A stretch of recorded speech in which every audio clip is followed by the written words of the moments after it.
Are you wondering how to use the Zora app?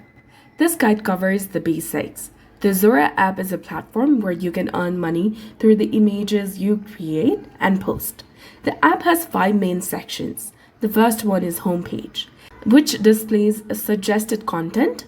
For example, you might see an image from another user or video that you can purchase. Clicking on buy lets you acquire the image. If people like your image, they can buy your coin, generating income for you. Scroll down to view more content, and there is the search icon that is beside the homepage.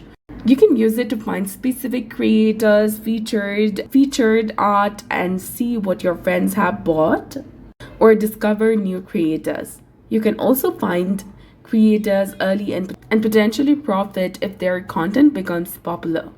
And the square button with the plus icon in the bottom lets you take photos and videos and post them to Zora. You can also use the AI images to post. This is a useful feature if you want to use AI to earn money. Simply type your desired image description at the bottom of your screen.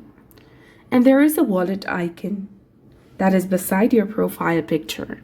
Here you can view your earnings, add funds to your account, and send money to others, which you can copy and share to receive funds. This section also details your coin holdings and purchase history. And to cash out, click on cash out and link your wallet to convert your Sparks, that is earnings, to Ethereum by entering your Ethereum address. And there is also the profile icon found at the bottom right, where you can view your profile, followers, and your following and your content. You can also see an option to buy and sell. To edit your profile, you can tap on Edit Profile option to change your display name, username, or profile photo. You can also verify your profile here. So those are the basics to get started with the Zora app. So if you found this guide helpful, please like, share, and subscribe.